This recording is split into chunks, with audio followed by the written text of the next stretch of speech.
Have you ever noticed that when you light a fire, no matter where you sit around it, the smoke always comes towards your face? I had the same problem.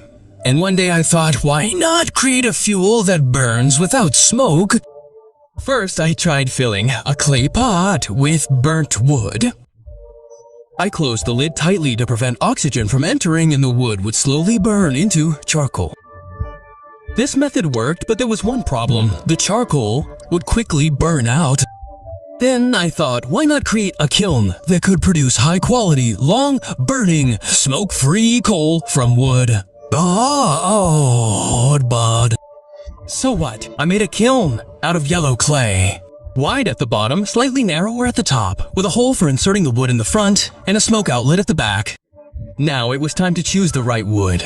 I took dense and hard wood like alum and tightly packed it inside the kiln.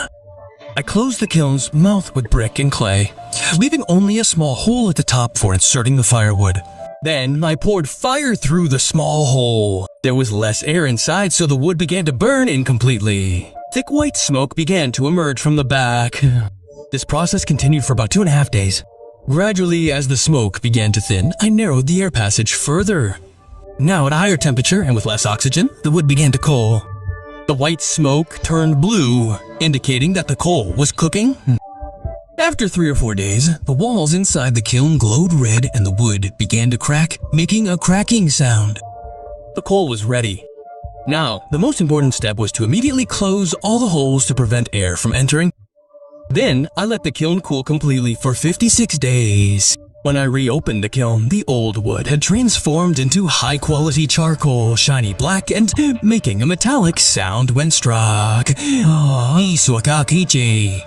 This coal burns hotter, smoke-free, and lasts longer. And yes, roasting sweet potatoes next to it is simply delicious. This is the entire process of making excellent coal in a clay kiln. And yes, follow for such informative videos.